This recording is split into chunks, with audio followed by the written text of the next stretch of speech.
Hi everybody.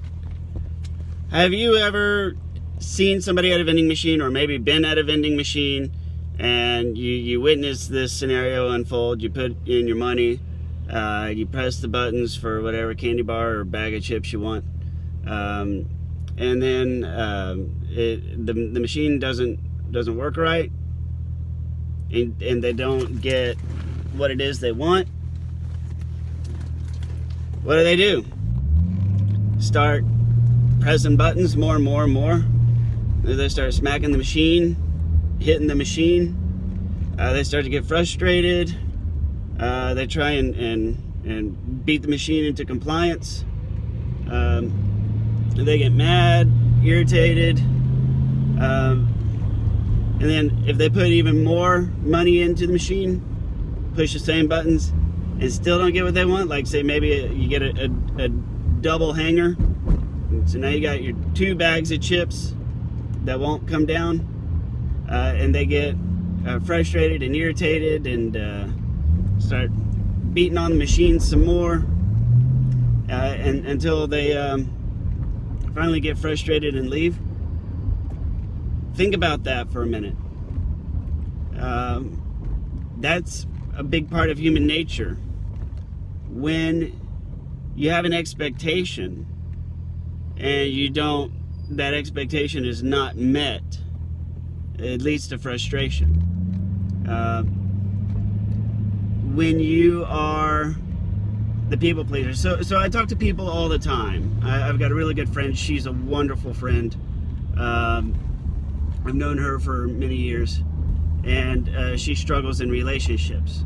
And something that she says to me all the time is, I don't understand. Like, I'll do anything for anybody. Like, I think I'm pretty selfless as far as women go, because she says, I know a lot of girls who are way more selfish and way more demanding than I am, and I don't do that. I'm not that kind of person.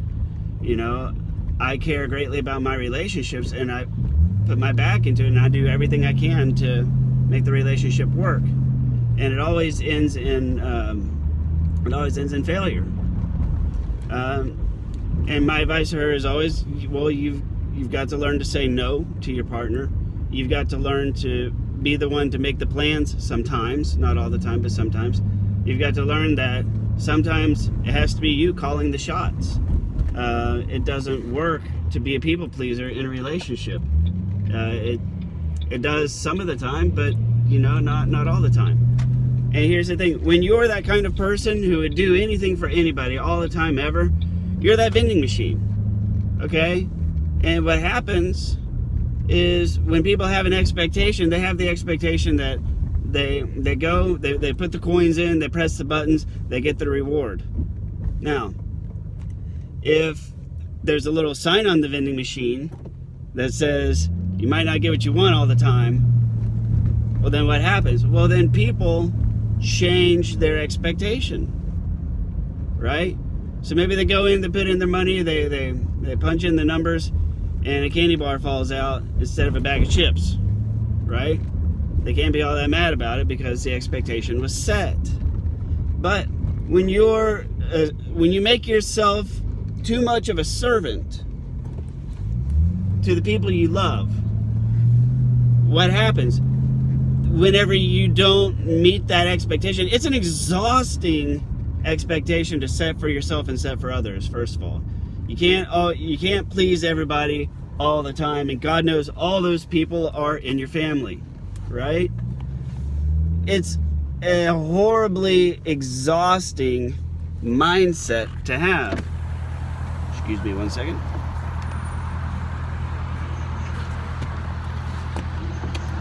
There we go.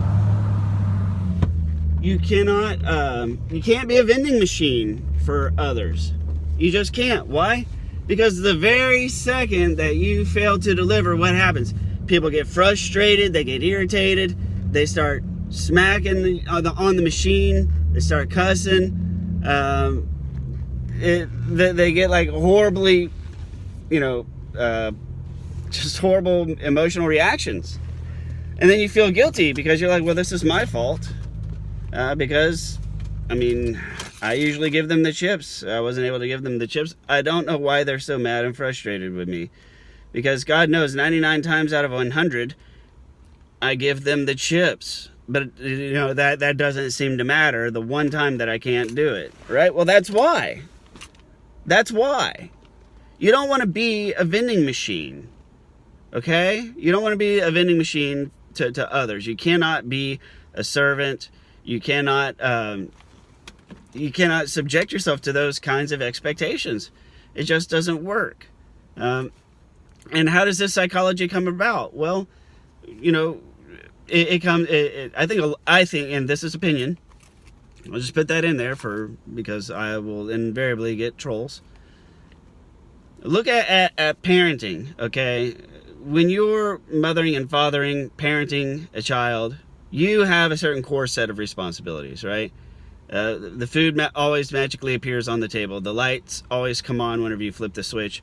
There's always water. There's soap in the bathroom, right? You have these basic expectations, right, that you set for yourself and that the family has for you.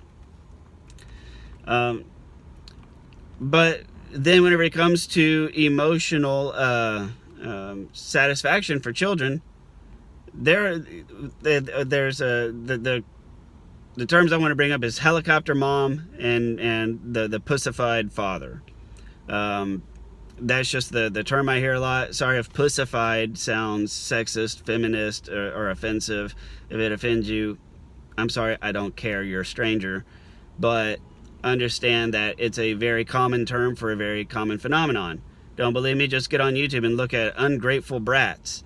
It's these little girls who turn 16 and their dad gets them like a nice Mercedes, and the little girl gets pissed off and throws the keys down and punches on her dad's chest because it's the wrong color or it's the wrong car, like these types of things.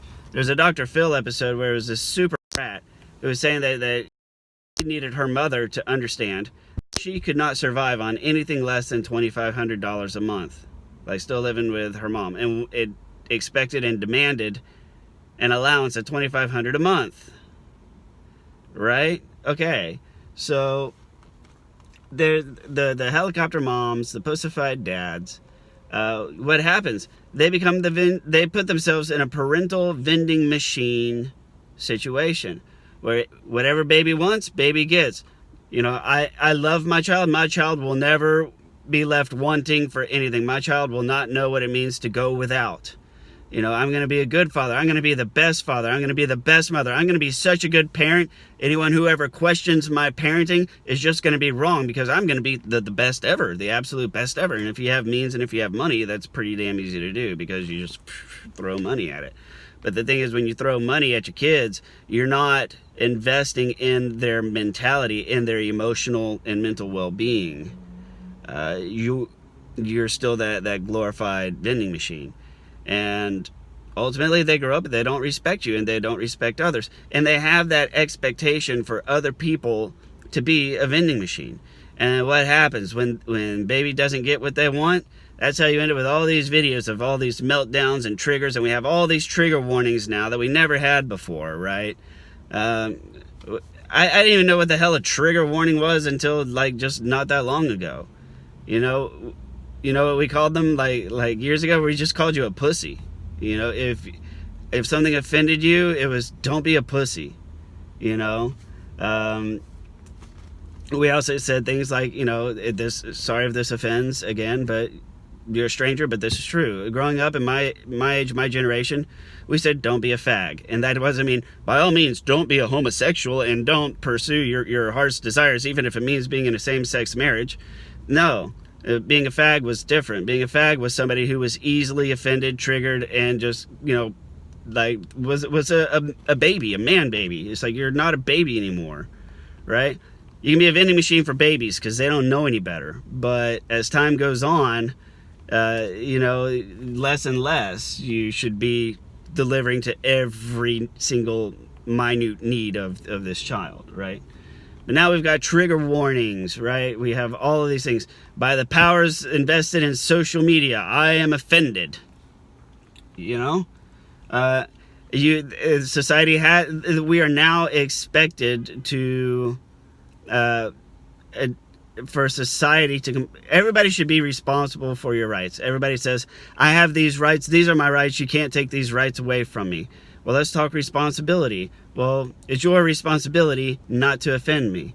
And so, okay, so now you're assigning responsibility to everybody else. You cannot have rights and just rights with no responsibilities on others. And you can't have responsibilities without considering them to be rights, right? Because one person's rights is another person's responsibility, simply put. And so when you're a giver in a relationship, when you put yourself in that vending machine scenario, you create those rights for the other person. So by assuming these responsibilities, you're granting rights to somebody else. They have the right to get potato chips every damn time they push the button, right? So when you make yourself responsible for delivering anything and everything under the sun, you end up with a partner or a child who is entitled because you have created those rights. And it doesn't always translate like that once you're out into the quote-unquote real world. What happens? You have a lot of maladapted people trying to adapt and adjust. Why? Because now they're suddenly in a big warehouse full of vending machines, and none of the damn vending machines want to give them any chips. We want to keep our own damn chips. Get your own chips, right? So they spend their entire lives hitting the vending machine, getting the things that they want, and then the second that they leave the nest and go to enter a new relationship, and this is how you end up with somebody who's manipulative and controlling, because that's them rocking the machine and beating on the machine and taking alternate paths to getting what they want. Instead of raising children to understand that, you know what? Sometimes you don't get what you want. And that's okay. There's a concept. Think about that. Like, we don't raise children like that, anymore. It seems. You don't always get what you want. You can't always have what you need. And that's okay. Because it's that way for everybody. And your desires, your wants, your needs, those are not rights. And they are not the responsibilities of others. You might have been raised to think that. I could see how one could be, raised in a situation like that and have that expectation of the world. Like, hi, sweetie, how was school? Good, we learned arithmetic, we learned addition. Great. What do you want tonight? I want the latest video game. Oh, I know. I planned ahead. Dad planned ahead. Already ordered it. Here you go. Thanks, Dad. I love you. I love you too, son. Or daughter.